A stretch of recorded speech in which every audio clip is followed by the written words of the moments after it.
just like riding a bike.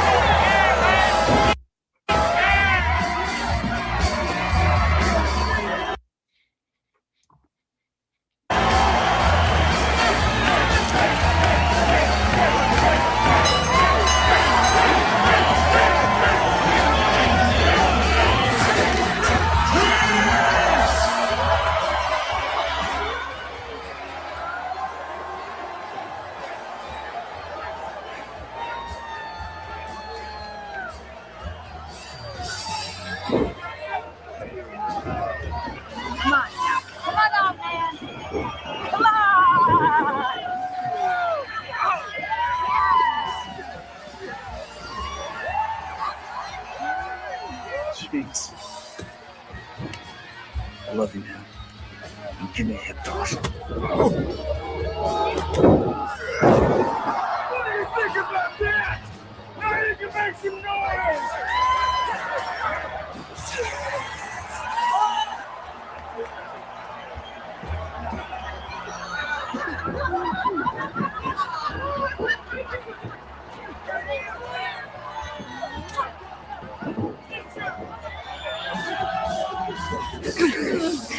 Block this punch.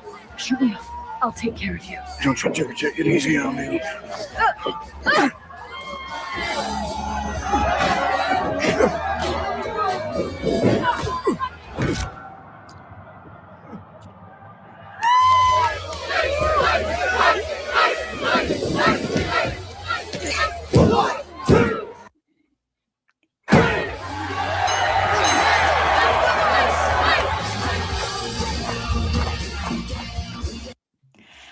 Hell, I'm cringing.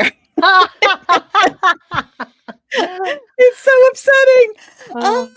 Hello, everybody, and welcome to Book versus Movie, the podcast where we read books that have been adapted into movies, and then we try to decide which we like better, the book or the movie. I am your host, Margot P., author of Growing Up in La Colonia, and this is my very special co-host for today, friend of the podcast, Kristen Meinzer of KristenMeinzer.com. How are you? Oh my gosh, I am so thrilled to be back here again. Margot, you and I have been talking about recording this episode for over 2 months now. A while. Yes, you fell ill. I fell ill. I had to record a documentary for CNN on the Royals that's coming out in a few weeks. We both got so busy with other projects and with our own illnesses, but now we are here and I'm so excited to be here with you. Oh, I'm so thrilled that we're finally doing this. And that you suggest I feel so silly. I had not heard about this book or movie until you suggested it. And so Really? yeah. Oh my and gosh. so Well, I'm so glad that I mentioned it to you then, because it is such a special series and book, in my opinion. I'm not going to spoil my feelings on it, but I will say, no, I said last week already how much I loved them both. That they were yeah, spoiler alert, like they're super good. Both of them are super good. yes. My husband has my husband is the Apple person in the house, and I am not. Like, I'm not really in the Apple universe. Mhm. And sometimes I'll watch an Apple TV thing with him, but I'm really super oblivious of that whole universe for the most part. Like, once in a while something breaks through and I hear about it. And I hadn't heard about this book. You'd think I would have, because my name is even It's spelled the named same. after you, Margot. It's named Literally. after me. Um, And based on your life. and now that I've read it, I'm seeing it everywhere, of course. And so I got the book and I was reading it on airplanes. Mhm. It is a great airplane book. Oh, I'm yeah. very excited to talk about it. If you haven't read this book and you've only seen the series and you're listening to this because you love the series like us, do yourself a favor, get the book. There's a lot of differences between the book and the Mhm. movie. We're going to talk about that today. But before we do, let us look at our author. And is it pronounced Rufi? I think so. Like I think so. Ruthie, but with an F? I think so. I think Okay. so. Thorpe. And the book is the book really from last year? Is it like that recent? It was this. I think it's only a year and a half old. Maybe not Okay. even a year and a half old. Okay. I couldn't tell quite because I read it on my Kindle. But this is her fourth novel, Oh, I you know what? The believe. book came out in 2024. It came out actually Okay. 2 years ago this month. It came out, Still la super like recent. 2 summers ago. Yeah. Yeah. It must have been like the paperback version came out in 2025 or something like that. Okay. So she's originally from, there's not that much about her on the internet. She's originally from Texas. Mhm. She spent some time in her early life in Southern California, which is, by the way, where the book is set, Yes. not in Las Vegas. Big Mhm. difference. And then she goes to school back east. Yes, She was in New born in York. 1985. Yeah. Mhm. And prestigious career, like many awards, Yes. many writing awards. So I just want to mention her other works, her other novels. The first novel, and I remember I've never read it, but I remember hearing a little bit of buzz about this book, The Girls from Corona del Mar, Mhm. which came out in 2014, was longlisted for the International Dylan Thomas Prize and the Flaherty Dunnan First Novel Prize. And she was Then only in her 20s when that book came out still. yeah, Isn't that crazy? it's What were we bananas. doing in our 20s? We were writing award-winning novels? I wasn't. No, making bad decisions, questionable Being the fashion sad dad. choices, Yes. ruining my feet with high heels, Yes. Oh, all the important things. Then her next one was Dear Fang with Love. That's yes. published by Knopf, so like a way more prestigious publisher by her second novel. Mhm. Um, Lots of great reviews for that. Her next novel, Knockout Queen in 2020, was a finalist for the Penn Faulkner Award. Mhm. And Yeah. then this one, Margot's Got Money Troubles, of course, has gotten it's you'll see it all over the place. I mean, I see people reading it everywhere, Mhm. and I've seen the billboards for it. I've seen it advertised at even my independent bookstores are having like a little display of Margot's Got Money Troubles, and yeah, finalists for lots of prizes and things like that. But Mhm. most importantly, a super good read. Yes. Really, snappy, and I don't wanna say fun necessarily, but it really has a sense of propulsion where I just kept on wanting to turn to the next page and the next page. Exactly. Yeah. Yeah. And And it's got short chapters, which if mhm. you're reading it for a summer read, it's kind of nice. Like I said, I was reading it on an airplane, and I travel mostly within California. So these are short flights I'm on, it's like an hour and a half flight. And Mhm. so I can like knock out a chapter or two on the Yeah. flight, so I feel very and you're accomplished. right that it's not like if you're reading like the outline of this story and what it's about, like you're like, "Ugh." Mhm. We've got addiction, we've got like a teen mom, we've Mhm. got there's a lot We've got going on some that could fraught be family relationships. super, We've yeah, got what I would call a predatory relationship that resulted in Margot even getting pregnant in the first for place. real, yeah. Yeah. and and yet, like you're saying, there is just it's very realistic in that, like, that's what life is like. We have these like catastrophic things that happen to us, Mhm. bad relationships, and yet there is beauty and joy and creativity, and she is navigating all of this is she actual teenager, or she's like I 20? I think she's supposed to be 19-ish, Yeah, at least when she finds out she's pregnant, I think she's supposed to be around 19. yeah. It is her professor. He is a man who tells her that she's really talented, that she's bigger than this community college she's going to. I Ugh. think it's a community college she's going to, either It that is or it's a community yeah. college, and which I gather, so she comes from a fairly low income family. Her mom is an ex Hooters waitress in the book, Yes. Yes. and her dad is a wrestler who's Mhm. kind of like had a very long career and a Yes. lot of injuries, Yes. and was married when her parents got together and she was conceived, Yep. but Married to continued to somebody have, else, not married to her mom. Yep. not married to her mom, and yet they had this long extramarital relationship. Mhm. And so I think the fact that I got the impression that the fact that she's going to community college is a very big deal. Like she maybe is even the first one to go to community college in Mhm. her family. Yeah. And she's definitely like, she definitely likes writing Yes. and is genuinely good at it. Mhm. And has some prospects, like could actually get into a major university, could actually have a shot at a writerly kind of a life. Mhm. One of the things that's in the book that's not, you just couldn't do this in the series, but I really, really liked because it shows you, it's a really, I thought, very clever way of the author showing us how talented and how much of a writer Margot is, how she really thinks like a writer. Mhm. And she's telling us this story.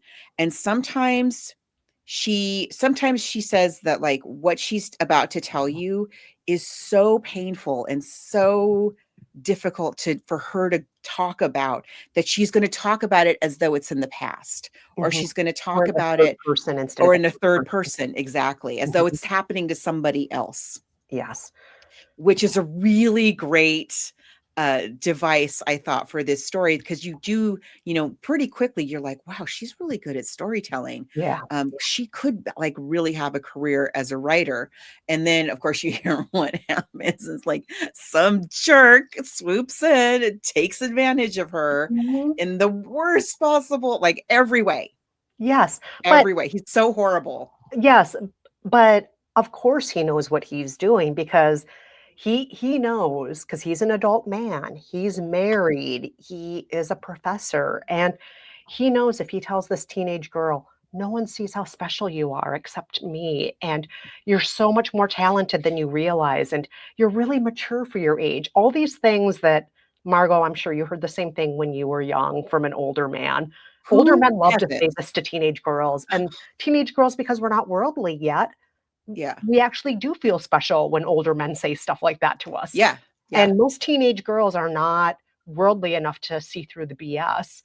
And Margot's not worldly enough to see through the BS. And also, she doesn't have a No. lot of people in her life acknowledging her talent. So here's somebody who's actually seeing the best parts of her that she wants to have recognized. Yeah. And even though she grew up watching this very unfortunate relationship dynamic with her parents, her mom and her dad, who is married and just comes into town when he comes into town, and her mom drops everything, to get herself pretty and do everything for him, and never pursued any other relationships really. She was just waiting on this guy the whole time, who never ever leaves his wife Mhm. ever. And I think eventually, I think eventually the wife leaves him at near the way later on. But anyway, um, and he has, well, we'll get to that in a minute. So her dad is sort of this. First of all, he is a like a Hulk Hogan kind of a figure. Mhm. He's not only this dynamic. Her dad is also way famous, Mhm. and she grew up with all of her friends knowing who her dad was, and she can't say who her dad is because he's married to somebody else. Yes. And yet everybody knows who he is, and uh he is kind of this superhero that he'll pop into her life, and when he's there, he is there with her, and he's present with her, and Mhm. shows up with gifts, I'm sure, and all of that, and tells her, like, if you ever need anything, I'm here. He's as tries to be as present as he can be. But then when Margot gets herself into this situation, she finds herself pregnant. But she finds out, doesn't she find out after she's broken up with the professor? Like, she finally gets a little bit wise, I think. And it's just like, I'm not into you, and this is not going anywhere. And I let's just think stop. so. I Right. think that she's already broken up with him or decided that he might be not the best guy Mhm. around that point. And I'm sorry, I'm misremembering because we first talked about doing this months ago, and now I I'm know forgetting. it was a minute ago. Yes. Um, But also, I don't think she says it in the book or in the TV show, but she's essentially recreating the dynamic her mom did. He's a married man, Exactly. Exactly. and I don't think she wants that. She wants a bigger life for herself. And also, just that professor, I just have to reiterate, he's so smarmy.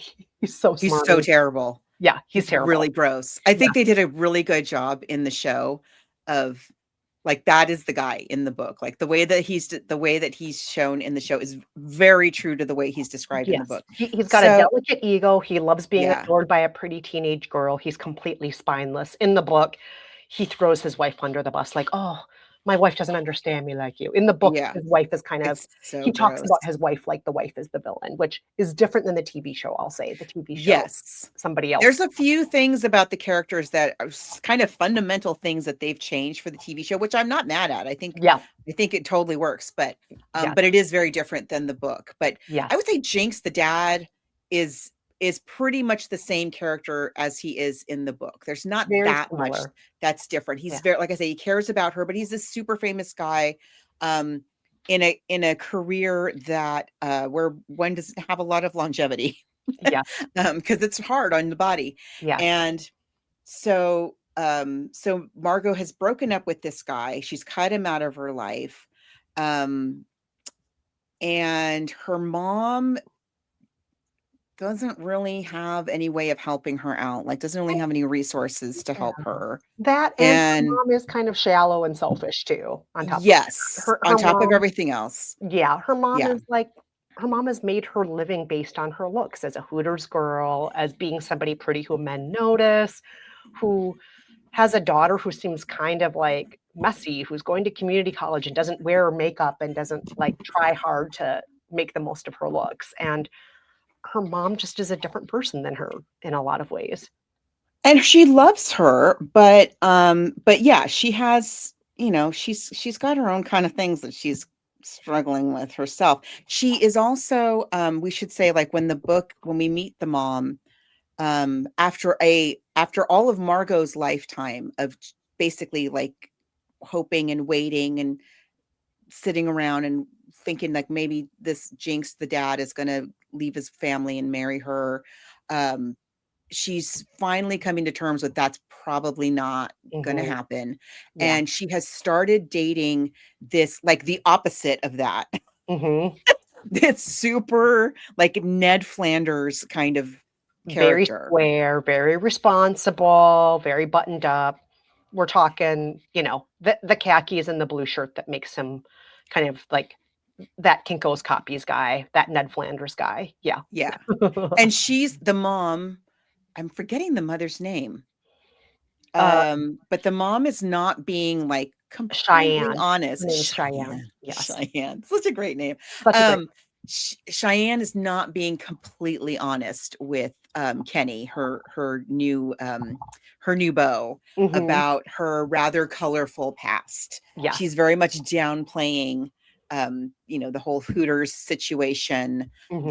the whole long-term relationship with the married man, kind of a deal, and really pretending to be like 100% in on his whole Pat Boone, squeaky clean, cubicle kind of a life. Yes. And so she certainly doesn't want that being mucked up with a teenage daughter on her hands on top of everything else. A pregnant teenage daughter. Yes. Yeah, absolutely. Yeah. Teenage daughter, period. Never, let alone a pregnant teenage daughter who will probably drop out of school, yada, yada, yada. She has this whole thing all unraveling in her mind. Exactly. And so there's Margot and her friends, she's 19. Her friends include her roommates who, her roommates, they didn't sign on to have a baby in their house. And I mean, like, and I understand where they might, yeah. in both the book and the TV Yeah. show, maybe it seems like, oh, why aren't they more on her side? But I'll say this, if I were a teenager living with a bunch of roommates and one of my roommates suddenly is like, oh, by the way, there's now another person in the Yeah. house, and this Yeah. person doesn't have It's loud. Yes. This person doesn't have any volume control. They're going to be screaming roughly 10 hours a day. I also would be frustrated if I were Margot's roommates. I could totally see my 19-year-old self being like, we're gonna go. Yes. And I will say this, Margot, at least I will give credit in the book. Margot does acknowledge in the book and in the TV show, but we're talking about the book right now. In the book, she acknowledges how exhausting it is and how she didn't realize how exhausting it would be physically to give birth, physically to recover from giving birth, physically to have a baby who's screaming and needing to nurse and never sleeps when you need it to sleep. Like Yeah. sleep deprivation, You just don't know. like all of these Yeah. things. I think the book does a really good job of depicting, like, oh, this isn't the magic of, oh, the beauty and miracle of birth, and then you have a perfect bundle of love that will unconditionally love you forever. That's not what's depicted in this book. This book is Mm-mm. very realistic in showing, Oh, no, this is absolutely. pure It does a hell. good job. This is torture. Yeah. And she loves him, her baby, Mhm. Bodhi, but that's his name, right? Yes. Okay. And she genuinely she as throughout the she really loves this baby, but as it goes along, she realizes how little thought she really had given to the nuts and bolts of what it was going to take to just like live and keep him alive. Yeah. I mean, I We think there's have a big difference between I love my baby and I love the work of parenthood. The work of parenthood is not the same thing as your baby. Those are two no. different Oh no, things. no. No, not at all. It's a real job. Just like being in a love relationship is this not the same as doing housework. Exactly. It's not the Yes. same. Yeah. There's a lot more in the book about her job her waitressing job that she has when she becomes pregnant. She has this really great she's played by what's her name? Laura Laura. Como on the team. Yeah. Yes. And there's more of that relationship in the book than there is in the series. In the book, the boss really tries to help her, like really, really goes as far as she could possibly go Let's to alter help these her. shifts. Let's let you bring your baby to work today. Let's Yeah. switch things around as much as we can. And the boss is a good friend to her, but I mean, it's just not tenable. You can't No. have a nursing baby on the floor with you while you're serving food at a restaurant. No, sadly, no. And so anyway, so she decide when we meet her, she's already pregnant. I think she's just found out that she's pregnant, or she's about to find out that she's pregnant. And the whole first part of the book is her slowly realizing, one, I didn't realize what I was getting myself into. Two, I didn't realize like I actually don't have the support system that I thought I did. Mhm. My mom isn't actually supporting me. She has to beg her mother to watch the baby. And it's like this massive favor that when she does, like, Mhm. you better appreciate that I'm watching this kid for an hour. Mhm. Um, and then, and her boss can only do so much. And her roommates Oh, her poor put aren't upon into it. roommates. Yeah. I mean, her roommate Susie, who's her closest of her roommates that she lives with, she essentially, I mean, I really like that in the book we see Margot at her worst, making a lot of mistakes. And A lot. among these mistakes is really taking her roommate Susie for granted and like, I'll be back, watch the baby. It's like, you don't do that to your other teenage roommates. No, Susie's not the one who got knocked up. no, Susie shouldn't have to no. be suddenly a full-time babysitter for your kid while you go to work or while you do other things. And I'm not saying Margot's a bad person. I'm just saying she's very flawed. She's in over her head. It's She's way in over her head. she's Yeah. desperately trying to get help anywhere she can. But Susie in the book at a certain point calls her out on it, which I really appreciate in the book. I liked it too. And I wish they had a little bit more of that in the Oh, series absolutely, because Susie's it kind of does. made out to be a perfect angel in the movie, but Yeah. in the book, Susie's a human who Yeah. is allowed to be frustrated at times, Yeah. rightfully frustrated. Totally. And so Margot, gets to this point where she's like, okay, well, I get Dad's always said, like, if I ever need anything, reach out. So she reaches out to her dad, and radio silence. Yes. Nothing. No, the hero who would swoop into town 6 times a year when she was growing up is not the same thing as a stable father/grandfather who's going to be there for her.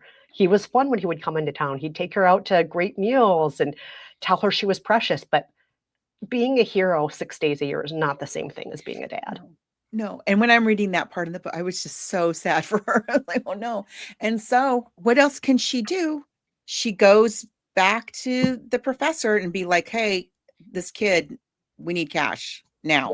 Yeah. And so it turns out Which the really professor, reflects on how terrible the professor is, that it never occurred to him to even offer her financial support right? at any point. Like, what is Didn't wrong even with cross you? his mind. Nope, just get out of my life. Don't embarrass me. I have a wife and a household I'm trying to maintain here. Yeah. And of course he has a rich mommy. Mm-hmm. So the next call that she gets is from the rich mommy, like, we're going to meet. And then the rich mommy basically offers her nothing, basically nothing. Mm-hmm. And is really horrible to her. Meanwhile, her son is the one that screwed up, but she's taking it out on this girl and her grandchild.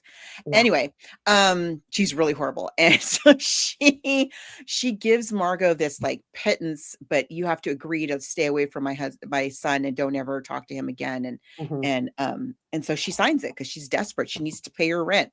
Yep. And at the time she doesn't think, because again, she wants these people out of her life. It's not like Mm-hmm. she wants a relationship with any of them. Or she certainly doesn't want a woman like that to be her baby's, grandma that's hanging around all the time. So there she is. So she's set for like a minute. And I think at that point is when her father shows up. Mm-hmm. Right. So then her dad shows up. Mm-hmm. And dad, again, he's not exactly perfect. And at first it might seem like, oh, he's going to help out. He's going to be great. But what we haven't mentioned yet is he also has suffered from substance use disorder for his whole life, starting with pain pills because of all of his injuries from wrestling and so on.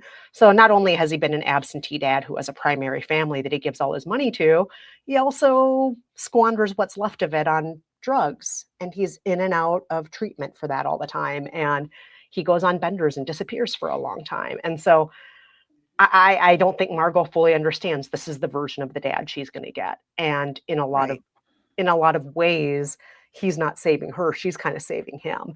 Oh, she's totally saving him. Yeah. And once again, this is something that Susie, the remaining roommate, has to put up with, because the other roommates are like, we've had it. We're checking out of this. So it's like, now Susie doesn't just have a baby in the house. She has this grown man, middle-aged man who's also moved in with them. Oh, yeah. Poor Susie. Yeah. Yeah, I know. I feel really bad for Susie in this whole book. Like, So he shows up and he feels terrible because he didn't answer her because he was in rehab. Yeah. So he's fresh out of rehab. And he desperately needs a place to live. I think at this point his wife has kicked him out. He cannot go back to his wife. And so they agree, like, he will stay in the house. He will help babysit. He will help take care of the house. He will help pay the rent, I think. But yeah, you're right. Like, her relationship with him, the nature of Margot's relationship with her dad, this kind of swoop in every now and again. She's not living with an addict. Yeah. Yeah. She's not. I'm sure the wife was dealing with, all years and years and years of that whole cycle over and over and over again in a way that Margot and her mom really weren't. Yeah. Pretty much, like ever. And so, yeah, she's super naive about that. And I can't remember. Does he go wrestling? I can't remember what he does that he injures himself again, and then it kind of starts. Yeah. It's not like in the series. But there is this character. I can't remember. There's Lace and or Mayhem, Leather and Lace. Yeah. Anyway, this former female wrestler and who's a friend of. It's not the same, although that is a character in the book. She's now the lawyer and she's helping Margot out. So, but anyway, there's this other element in the book. It's a lot of it is the same as in the series, but one of the things that's very, very different is the mom. The mom is way more awful. The professor's mom. No, Margot's mom, I Oh, meant. Margot's mom. I was going to say both the Yeah. moms are much worse. Both the moms are in the TV terrible. In the TV show, the moms are both depicted in a very, very, Much uh, more sympathetic. yeah. I Yeah. mean, yeah. But one thing I did want to talk about is Margot's way of making money, because that makes up pretty much the second half of the book, right? Yes, when her dad moves in, he's regaling them with his stories of the wrestling world. Mm-hmm. And he mentions that one of his former colleagues, one of the lady wrestlers, was working on what is it called? OnlyFans. Yeah. And making a living on OnlyFans. And she had run into a little bit of a little scuffle with the law because of that, Mm-hmm. but came out ahead. She actually won. And so she was able to, that's how she makes her living now, basically, Mm-hmm. is doing this OnlyFans thing. And Margot's like, interesting. What Yeah. do you do? Tell me And- about this. Yeah. And so she starts kind of exploring that world, and just kind of a little bit, and she starts to make a little bit of money. Mm-hmm. And pretty soon, I'm trying to think how this times out. Oh, so in the book, the mom is in this relationship with this super, super square guy. And she, at first, I think, doesn't tell him that she even has a daughter. Mm-hmm. And then, of course, doesn't want to tell him that the daughter is pregnant. She's worried that that's going to ruin her chances of this guy marrying her. And eventually she tells him that, and he's very like patronizing, like, don't worry, Mm-hmm. just because you're a fallen angel kind of thing. Yes. Yes. Really gross. And eventually, and meanwhile, the mom the whole time is being horrible about babysitting her own Yes. grandchild, Yes. really not being there for her daughter at all. And when Margot goes to the mom to tell her, I think at her father's insistence, actually, to tell her that she's doing this OnlyFans thing, unlike in the series, which I love the way they do it in the series. Mm-hmm. In the book, the mom is so upset that she disinvites Margot from her upcoming wedding and cuts her out of her life for like kind of a long time. Yeah. And I mean, a lot of that is just terrible. And I do think in the show they explain all of that better, and they make the mother character much more nuanced. But in the book, mom kind of just comes off as a villain. On the Yeah. TV show, I think there's a lot more to it. But in the Yeah. book, it's like, oh, mom is a villain. Yeah. And again, Professor's mom is a villain also. And Mhm. there are a lot of mom villain sorts of, depictions in the book, I think, that aren't really given room to grow. I mean, if this was instead of a short novel, if it were a 10 book series, I'm sure the characters would have more nuance. But Yeah. in the book, yeah, they're kind of thinly drawn and kind of villainous. Yeah, definitely. So that Margot's like, okay, well then I guess I'm doing this thing now. Again, if like other people had been more supportive, she might have had some other avenues open to her, but she sees it as like, this is really the only way. But more importantly, pretty soon she realizes this is a way that I actually get to be creative here. Yeah, I get to be a storyteller. I get to build characters. I get to flex certain parts of myself that I don't get to with just me and my crying baby all day. Yeah. And she gets to flex parts of herself that she didn't even get to flex when she was a waitress or in her other life. And so she actually is having a lot of fun with this. She's not making a lot of money in the beginning. She has to learn the magic of cross promos, appearing on Yes. other shows, and working with other creators. And that helps her level up her game a little bit where she can make more money.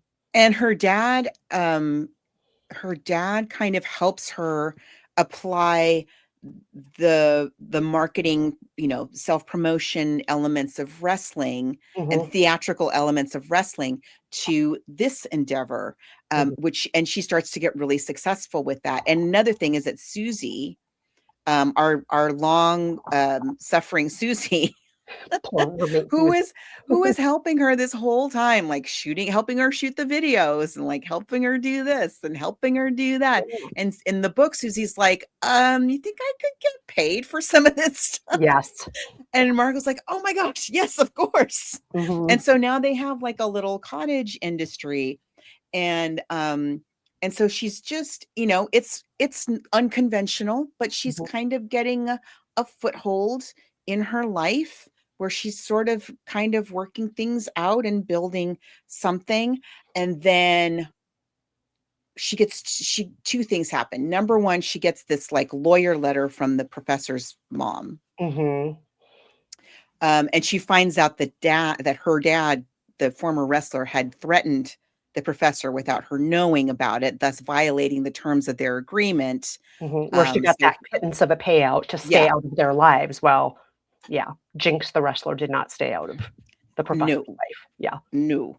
He And was pissed off. yeah. And also, we learned later on, he's also not completely sober. So that happens. And then also she gets an impromptu visit from CPS. Yes. And they get it all up in her business. Like they show up. And this is right after she's found out that Jinx is fallen off the wagon. Yes. And so now she's like, okay, I got to get my dad out of the house. She's trying to figure out how to deal with this, and knock, knock, knock, it's CPS. So things really go kablooey. Yes. She's like, oh my God, how do I explain that I'm in sex work? How do I explain my dad's presence? What's going on here? It's not good. And now the professor's mommy is trying to take the baby away from her.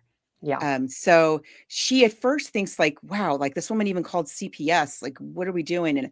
But then we find out she did not call CPS. These are two separate attacks on Margot's home. One is from the lawyer, one is from the professor's mommy, and the other one is from Margot's mommy and Kenny. Kenny Called CPS. Swear boyfriend. Yep. And so here we are. So now she's really got money troubles. Yes. And this is the point in the book where we meet the former wrestler who's now a lawyer, friend of Jinx's, who helps Margot and kind of step by step helps her get her life together, like literally gives her like a binder to plan everything out, and makes the case that that she is working. This is work. She is paying taxes. She has a business plan. She is providing a safe environment. Her father is pursuing sobriety. He's actively in a program. He's not living in the house. And anyway, so all of the steps. Yes. But it's really touch and go. It's really scary. Yeah. Not only is it touch and go because Margot is in sex work and her dad is in and out of sobriety, but we should also add that Margot's making things even more challenging for herself by pursuing a romantic relationship with one of her OnlyFans fans. And this customer, a complete stranger on the internet, I'm going to go out in the middle of the night and could be anybody. It could be anybody, and it makes her look like she's not a safe or stable mother because she's not. I'm just going to say it.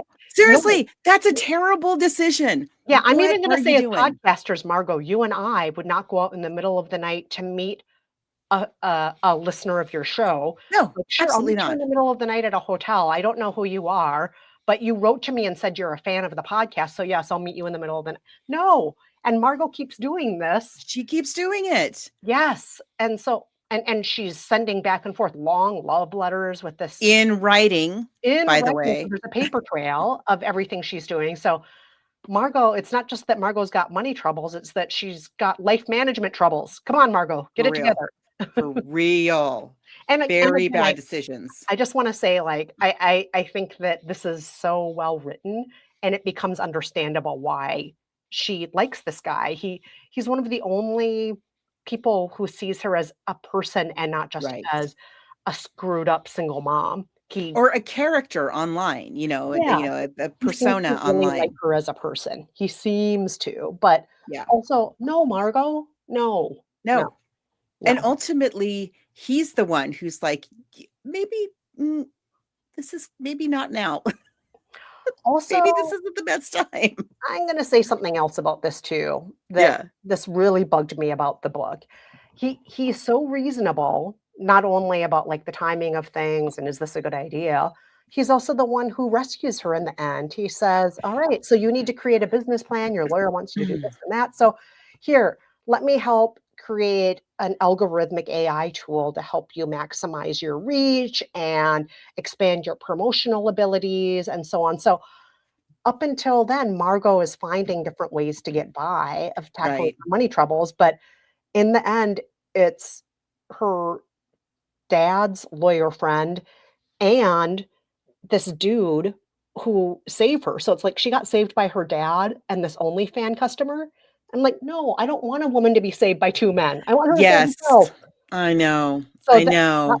the end of the book, spoiler, she does come out, I don't want to say ahead, but she comes out being okay. Her money Yeah. troubles she's found a way to deal with, but she hasn't really found a way to deal with it. It's through her dad's lawyer and through this OnlyFan customer.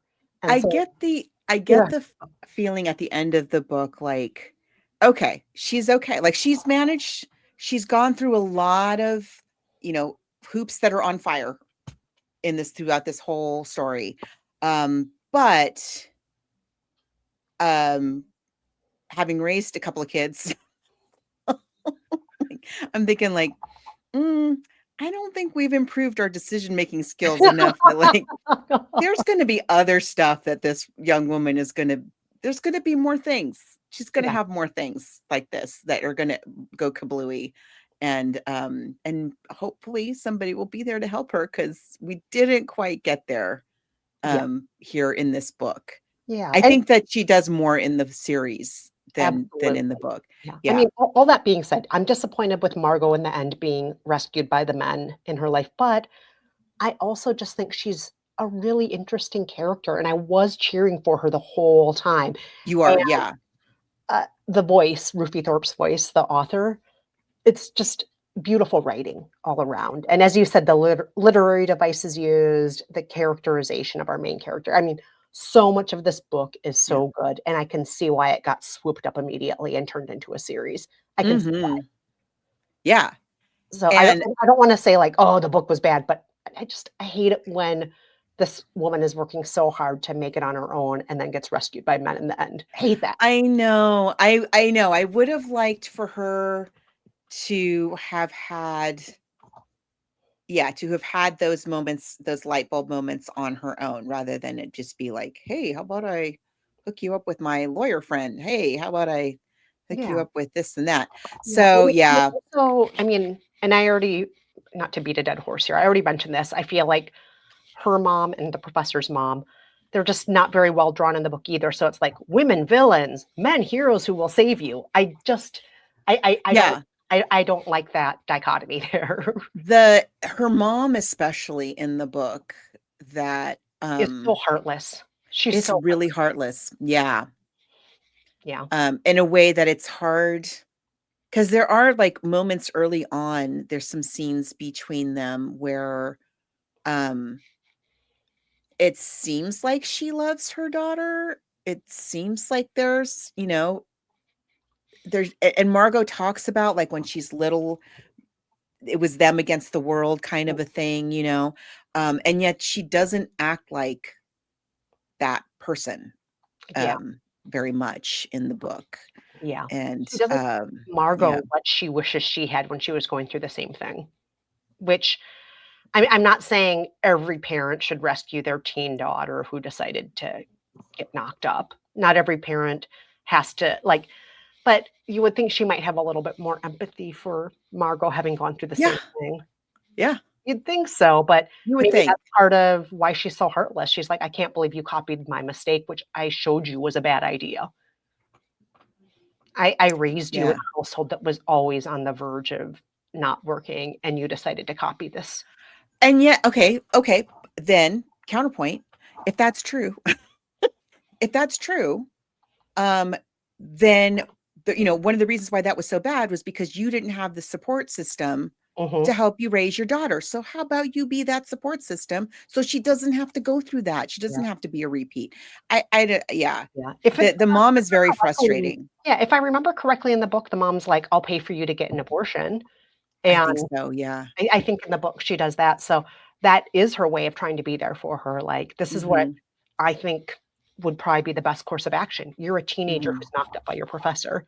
And I don't think mom's necessarily wrong in that. That probably would be the easiest thing to do. Yeah. But also, Margot has to make her own choice. This is her life. Yes. I'm very pro-choice. Choose what you want to choose. But it's a hard choice. It is. You know? It's a very fun read. I know we're not making it sound like it may be the most fun story in the world. It is, but fun, it is. It really like, is. Especially when she gets into her creativity and figuring out how she wants to do this OnlyFans thing. And it sounds silly to say that, but it is a creative outlet. She is writing and producing and collaborating with other, creators. And very interesting for me to see a little bit. I am not knowing very much about that world. So let's talk about this series. Yes. I've got the trailer here. We'll play the trailer.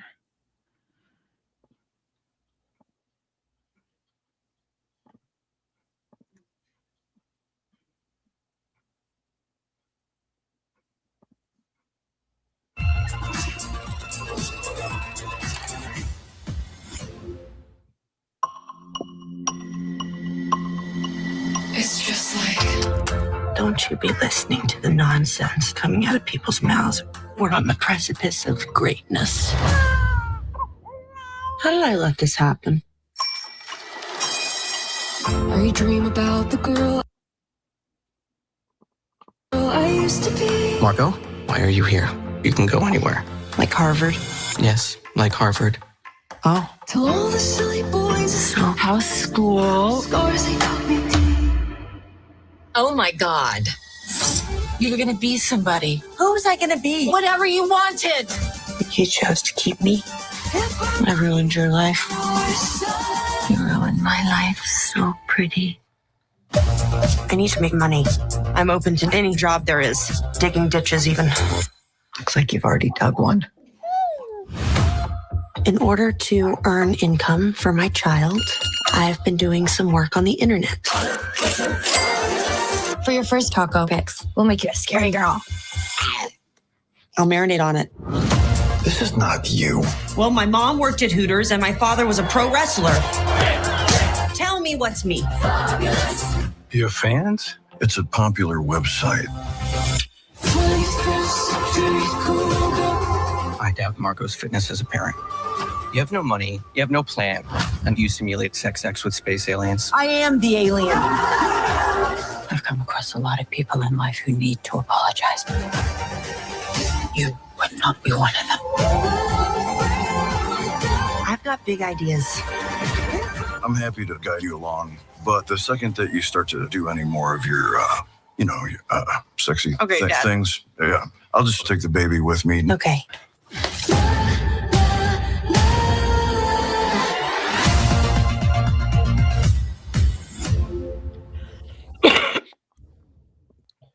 Yay! I don't know if you can hear, but that is an all-star cast. You might recognize some of the voices. Nick Offerman, who plays Jinx, who is Margot's father. Perfect. So good. We have Michelle Pfeiffer, who plays Cheyenne, Margot's mother. We have Greg Kinnear, who plays Cheyenne's new boyfriend, the straight-laced Ned Flanders. We have Nicole Kidman, who plays, I forgot if it's Leather or Lace. I think Lace, the wrestler turned attorney. We have Michael Angarano. I don't know if I'm pronouncing his name right. He's the professor who knocks up Margot. Who you just want to punch. Yes. And of course, as Margot, we have Elle Fanning. And Marcia Gay Harden. Oh, yes. Marcia Gay Harden as mommy. The professor's mother. Yes. Who holds all the purse strings. Yes. Elle Fanning. We just talked about Elle Fanning on the show. When we my 10-year-old nephew, Fred, and I discussed Because of Winn-Dixie. Elle Fanning is 4. It's something like that. She's so cute in this movie. She plays the youngest character in that book and movie, and she's wonderful. She's you're like, who is this little wonderkind? Yeah. I perfect cast. Yes. Would not change a thing. Yes. Also, the series is, I believe, 10 episodes. And because of that, these characters have more room to expand and to grow and to make mistakes and to apologize and to be more nuanced. And I think that's especially true for Cheyenne, Michelle Pfeiffer's character, the mother of Elle Fanning's character, Margot. We discussed in the book how frustrated we both were that at times Mother was just, she was this two-dimensional villain a lot of the time. But on the TV show, we really get to see her as a broader character, as somebody who has her own dreams and wants to make good for herself. And it's not that she's a bad person at all. I think the show really gives Cheyenne room to be somebody more nuanced. And I really appreciated that. And it's Michelle Pfeiffer. Yes, who's very good in this. And I also want to know, Michelle Pfeiffer's character sings a lot on the TV series. The last time I saw her sing, I think, was the Fabulous Baker Boys. Yeah. Before that, Grease 2. I was going to say, let's not forget Grease 2. Grease 2, let's not forget. And Michelle Pfeiffer's not the best singer in the world, but that works for her character. Neither is Cheyenne. Yeah, and Cheyenne isn't either. So it works just fine. It's like, this is a gal who's very pretty and has big dreams, but maybe she's not that talented. She's pretty, and everybody, oh my gosh, everybody turns heads whenever they see Michelle Pfeiffer's character, Cheyenne.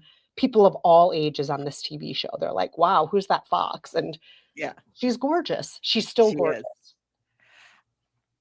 I love the choice to have her be the mom. Mm-hmm. And you get such a fuller picture of, like I said, of their Margot's whole life up to that point being the two of them against the world. Yeah. And you get much more of that. It makes much more sense. And yes, and it's more like, it's not that she doesn't want to watch her grandson.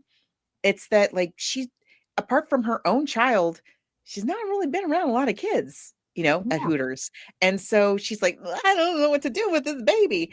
And so for that reason, it's because it's more that she feels like, I can't take care of a baby. What are you talking about? But I'll try. She could barely take care of Margot. She's like, I don't know what I'm doing. I was a shit mom myself. How am I going to take care of your baby?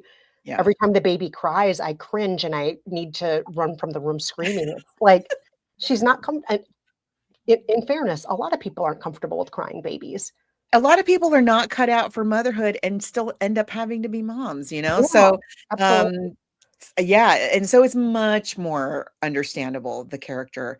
And Kenny is much less of a jerk as well, because Kenny in the book is he's square, he's straight-laced, he's no self-righteous, he's zero fun. Yes. And on the TV show, he's much more nuanced. He's not just like holier than thou. He also at times is very kind and accepting at times. At times he does try to be fun, even though his version of fun isn't necessarily the fun that Margot likes. But in his own way, he does try to be fun. And I could, on the TV show, see why he and Cheyenne would be together. It makes sense. Kenny feels like, oh my gosh, I can't believe that I hit the jackpot. I'm with the most beautiful woman in the world. And she really is. I mean, because Cheyenne, and we can also see why Cheyenne became the person she was when the only asset she had for her own life is that she's gorgeous. Yeah. And she, she's like, how much time do I have that I can get by on being gorgeous? And here's a guy who really cherishes me and sees me as a gem. He really feels lucky to be with me. And I want to enjoy that. I want to enjoy being with a stable guy who sees me as a gem. I really enjoy Michelle Pfeiffer and Greg Kinnear's dynamic in this series. Yeah. Because it's not just that it's not in the book. the mom, Cheyenne, is working so hard to be what Kenny wants her to be. And she's doing that here too, but somehow seeing like the whole package of it, she's still parts of her real self are leaking out all over the place. He sees her, Yes. maybe he can't handle a lot of things, but he does. You don't feel like he's in love with a lie like you do in the book. Yes. And it also feels on the show that she's not trying to be a liar. She's trying to be the best version of herself. She wants to She's be aspiring. Yes, exactly. Exactly. She wants to be respectable. She wants to be a lady in a lot of ways. It's not because she's a liar. It's because she really wishes she were those things. Now, Nick Offerman. Oh my gosh, Nick Offerman. I just love national treasure. National treasure. Protect him. At all costs. I love the range that he's allowed to have in this show. I think a lot of people know him best from Parks and Recreation. He's playing a square bureaucrat who hates his job and works as little as possible on that TV show. In a lot of ways, he's a thinly drawn, just stereotypical clown. But on this show, Margot's Got Money Troubles, the range that he shows, the number of different types of people that Jinx has to be. Who is he when he's in the ring? Who is he when he's on a bender? Who is he as a father? Who is he as a friend? Who is he as a romantic figure? He is so many different characters on this show, but is still one cohesive, believable man. I think he's fantastic in this. His range is incredible. And this is true in the book too, now that I'm thinking about it, because we were talking about how, we had hoped that Margot would have had a little more personal growth by the end of the book.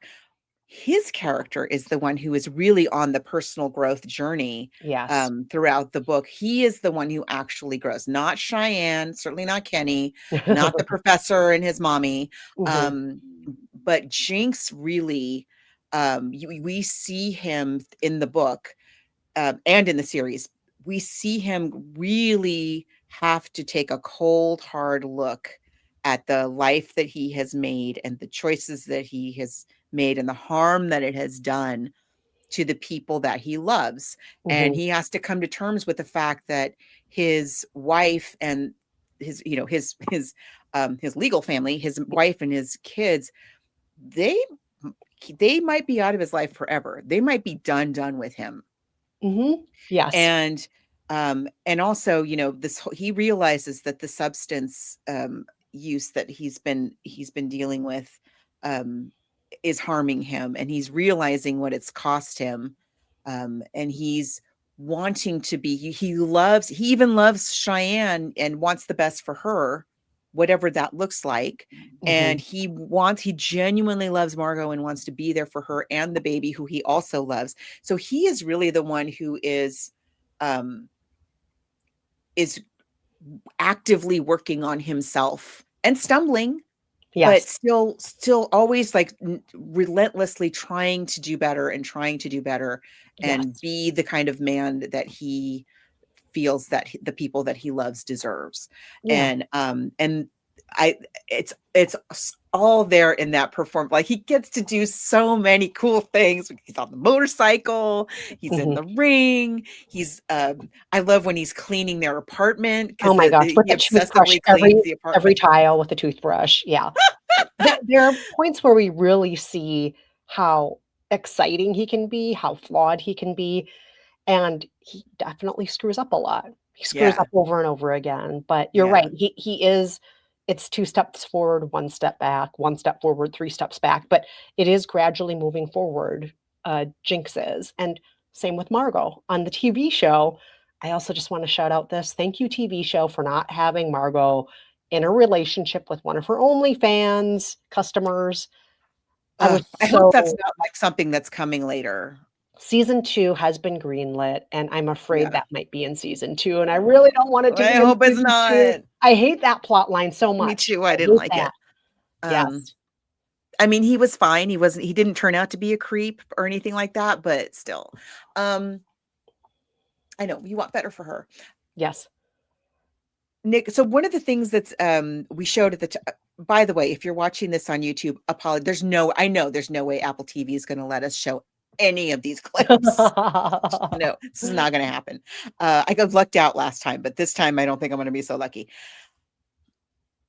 At the top of the show, we played the clip where because he's doing okay at first. Like they're kind of it's like every time they get a little bit ahead, something happens. And this time, the Jinx is in the household. He's looking after the baby. He's helping everybody out.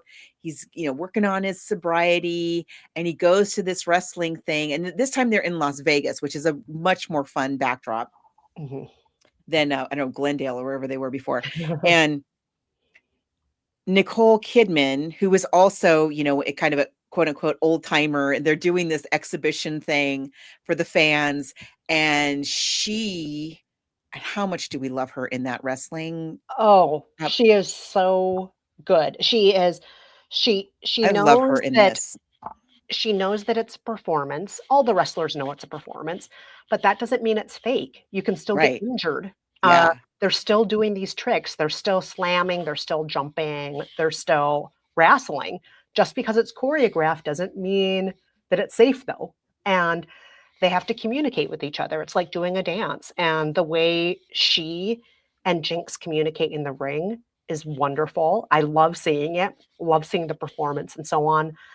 And then I love who she is outside the ring, too, because she's a wonderful example. I just love this because we have Margot, who is reinventing herself, and she has this wonderful role model in Nicole Kidman's character of a woman who did one thing for a while, and then she's doing something else now. And she's fulfilled doing both of them. Yes. You see how much she loves being an attorney. Yes. And helping people. And she's good at it too. She's super good at it. Really good at it. And that Margot can see there's different examples of how you can be a woman. There's different examples of how you can provide for yourself. And Nicole Kidman is great. She's something so different from what her mom is, which I don't want to pit women against each other, like good woman versus bad woman. I don't think that's the case, but it is nice to see somebody who, with her own money and with her own career, reinvents herself, which is what Margot needs to do. Yeah. I want to play a clip. I feel like the series really takes all of the best parts of the book and like flesh again. David E. Kelly. we didn't mention that already. David E. Kelly. Yes. Yeah. So the book does such a great job. One of the really good things that the book does is, as you mentioned before, really talking to you about like the grisly business of being a new mom and being a young new mom. You haven't, she's barely had a job. She's barely gotten a place to live. Like she's in a college apartment with a lot of other young women. And the series also, I think, does a really great job of showing us that. I just want to play a little bit of a clip where she's kind of talking about that challenge.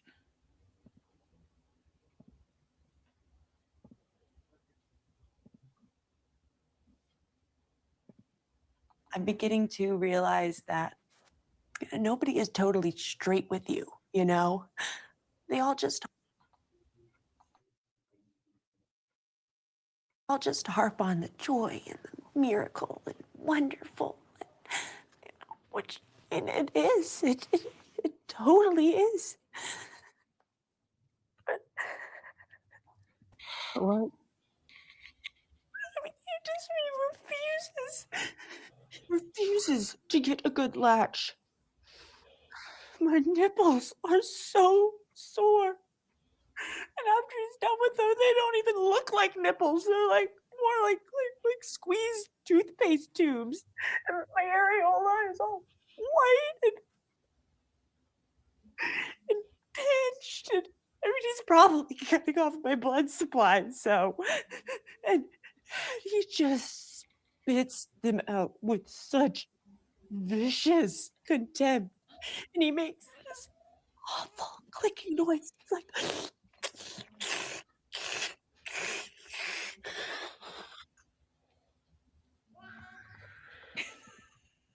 Oh, so good. So Good. good. That's not the part that's talked about when people talk about, oh, the miracle of birth, my bundle of joy. But no, there's a lot of physical agony involved too. A lot of it. And they show it at that point, that scene that we just played. She has this quote unquote best friend from high school, and the best friend has a lot of privilege. They were friends. They had a lot of same interests in high school. But the best friend, had a lot of opportunities, had a lot more stable home, a lot of things available to her that Margot just is never going to have.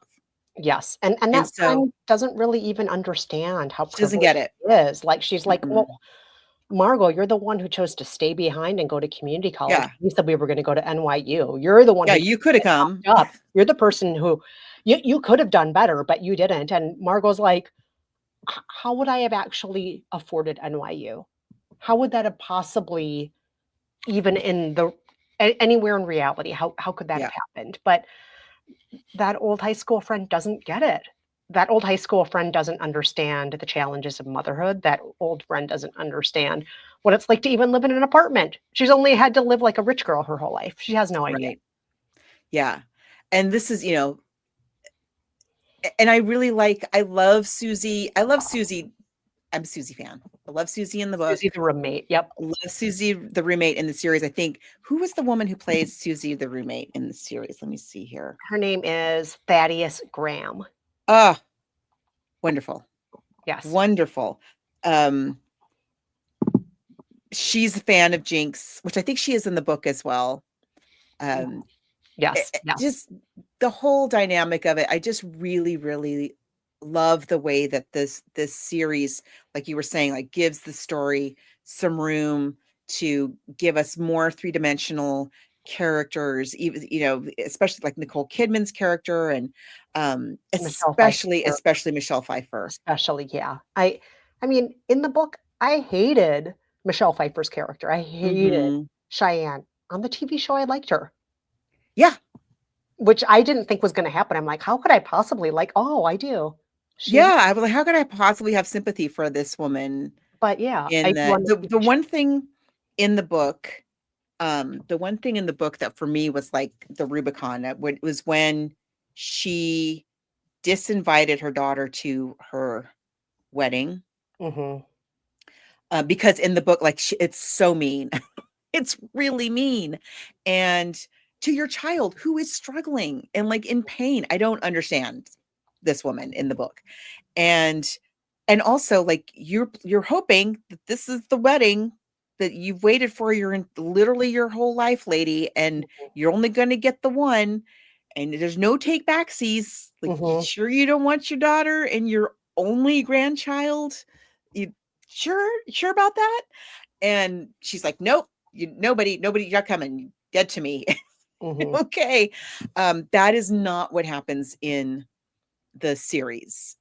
And also another thing that I like that's in this series, the book touches on this, but the series, we get a lot more of, and just because of mainly just because of the chemistry between the two of them, we get a lot more of the feelings, the really deep connection that Jinx and Cheyenne had over all of those years. It wasn't just like, I'm going to blow into town, I've got one in every port. He really did love her, and this was just the situation that they were in. And you see, and she always kind of held out a flame for him for so long that it's hard to just like turn that off, even though she loves Kenny and she's getting married to Kenny, and we all love Kenny. There's still this like, this painful, sad spark. There is. And there's not exactly a spark with Kenny. There's reliability. There's reassurances of a better life. There's, when I'm with this guy, I can be a lady. I can be a more respectable member of society. There's a lot of things that are worthwhile with Kenny, but there's some sort of fire with Jinx. That is its own thing. And yet you can't rely on Jinx. he was never going to leave his wife for Cheyenne, which must have been a very sad spot to be in, to be Cheyenne for 20 years waiting for this guy to come around. And even if he had, he was an addict. He was not husband material. He was not bringing stability, and he would not have, it wouldn't have been like stable happily ever after, even if that had happened. Yeah. So, and Jinx, I think they both know that in the series, or we get that impression in a way that we don't really quite in the book. Yeah. In the book, it's more like the mom is just trying to avoid him. And because she just doesn't want to go there. And so I really love all of that layer that's in this, because it is a show and a story about how these little decisions that we make can have reverberations and ripple effect that you are not going to possibly be able to predict. And then, here you are marrying Kenny. I think that obviously you and I really like the TV series a lot, Yeah. but there is one issue with the TV series that I had, and that's that while our baby daddy's mom gets a lot more room to be in the show, like than in the book. I'm talking Mark the Professor's mom. Yeah. His mom, we get a lot more of her on the TV series. And Marcia Gay Harden is a treasure. She's so talented. She is not the most well-rounded character as far as how she's written. No, she really is just a no. supervillain. Unfortunately, she's a supervillain. And I wish there was more to her, because every other character gets to be more nuanced on this show. Yeah. Except for her. And it would have been great to see some nuance to that character. You get the impression that that she doesn't even like her son. Yeah, she's just right. That she's like, I have to clean up yet another mess that he's made. Yep, and he's such a loser, and now I gotta. Yeah, she's very embarrassed of him. But I wish that the show would have given her more room to be a person rather than. It would have been nice to have, some other little glimpse of something that's going to give us a little bit more of a clue into why she's making these choices, like we do with everybody else. Yeah, exactly. But other than that, should we give our verdict? I don't know if you're ready to. Are you ready to give? Yeah, let's do it. Okay, so other than that, I'm just going to say, I think I liked the TV series more than the book. Me too. Oh, me too. Yeah. Like I said, I read that. I so enjoyed the book. Yes. Really enjoyed it. And by the way, great audiobook. Elle Fanning narrates the audiobook. Yes. And I actually listened to the audiobook. Yeah. Yeah. And it's a great performance of the book. Really, really good. Yes. So if you're poolside, again, you're on a plane, you got a long car trip, get you the book. You will not be sorry. Absolutely. You will not be sorry. Yeah. I did, and even though it is a little bit of a letdown, the end of the book I was not totally satisfied by the end of that book, but I remember thinking like, yes, but I did enjoy the ride. I did enjoy absolutely how we got here. As we said earlier, a page turner. You want to see what's going to happen next. You want to cheer for Margot. Yeah. I wish it had a more satisfying resolution. Yes. Now, when I was watching the series, I did not stop smiling the whole time. I mean, every episode, I would just especially because they were taking it in other directions.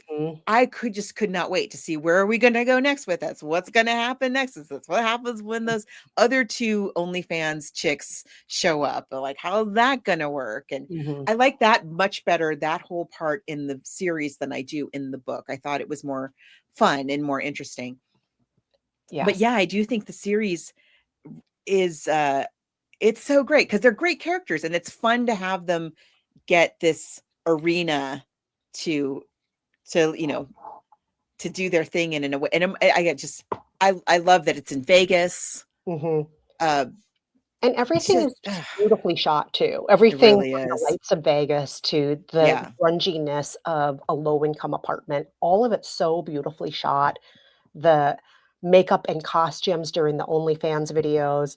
The art direction is very beautiful on this show. It's a great art direction. I was even noticing like the the restaurant where she gets fired Yes. from. Like even that is so it's all really beautifully done. So to finish, I want to play this is a scene we don't see in the book and which I super enjoyed. Cheyenne and Kenny's wedding. I loved the whole I Yes. enjoy like in the book we have some of the wedding planning. I think we have the dress try on, some of the other stuff, but it's not fun because again, Cheyenne is not really Kenny's not really marrying Cheyenne. Kenny's marrying like some other lady in the book. And Kenny's not as much fun as he Mhm. is in the series. Yeah. So the whole like their whole planning about the song and the theme and the Vegas chapel. So let's just take a little peek at the wedding of Kenny and Cheyenne. And then we'll tell folks where they can find us on the internet.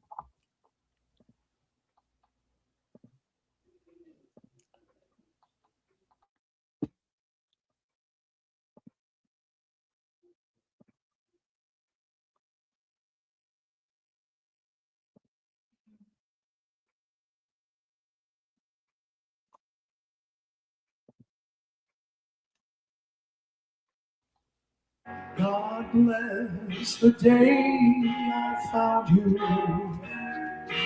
I want to stay around you, and so I beg you, let it be me. Don't take this heaven from one. If you must cling to someone now and forever, let it be me. Each time we meet, Lord, I find complete, Lord. Without your sweet love, tell me, what will I be?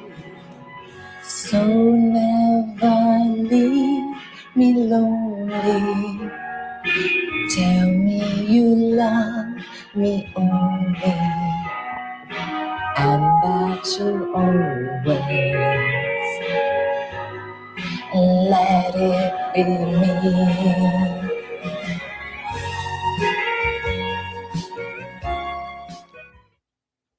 Ugh. Greg Kinnear and Michelle Pfeiffer essentially singing their vows to each other via an Elvis song with an Elvis impersonator accompanying them. She looks stunning. She Jaw-droppingly, the extensions, that the dress. fit of that mermaid gown. Oh, She looks terrific. I mean, she's Michelle Pfeiffer. Of course she looks terrific. just I love that whole scene is so beautiful, and we are denied it in the book. Mhm. And so Margot is there at the wedding, even though at that point they're sort of fighting. The mom and the daughter are sort of fighting, Mhm. but the mom realizes like, no, actually, no matter what, like whatever we're fighting about, we'll figure it out. You need to be at the wedding. So we've got the Elvis impersonator. Mhm. We've got the Whitechapel. We've We got also Nick have Jinx. Offerman. We also have Jinx holding the baby, looking in the window and witnessing it, but not interrupting it, not Yeah, interfering, but yeah. Jinx having his It's own little heartache. heartbreaking. Yeah. His heart is breaking because he never could be the man that Cheyenne needed, but Yeah, that's kind of his own fault, and he knows it. yeah. I love that scene so much. Oh, it's So I could watch fantastic. it all day long. I It's love it, so and good. one other thing about that is it's showing that Michelle Pfeiffer's character, Cheyenne, she actually does wanna give Kenny the sort of wedding he wants, even though she's like, "Oh, he's such a nerd. Why would he want an Elvis impersonator?" But she loves him and does want him to have the kind of wedding that he always dreamed of, and Yeah, in the end, you can see she actually enjoys being a part of that day with him in that way. yeah. Yeah. It's so sweet. I love it so much. And yeah, the series. totally the series is the hands down winner It's for the me. winner. But Definitely the winner here. So good. It's the cast is perfect. Everything, every little touch of it, I just really enjoyed. And I love the book. Like I said, get the book, you'll enjoy the book. Mm-hmm. Yeah. No shade on the book, but no shade on the book at all. The series is definitely better. Yeah. Definitely. So I'm hoping that the next season is as good as the first season. Fingers crossed on that. Yes. Because when the first season finishes almost where the book finishes, there's still some stuff that they haven't addressed that's in the book. Yeah. But for the most part, a lot of the bows that we've tied at the end of this first series are the end of the book. So that means we're going to be going in some other places that I hope will be as good. I hope so too. But please don't let a man rescue Margot. Oh, please. Season 2, don't do that, please. Apple. We know Apple's listening to the show right now. Apple. Sure they are. Sure. Yeah. That's why they won't let us play the clips.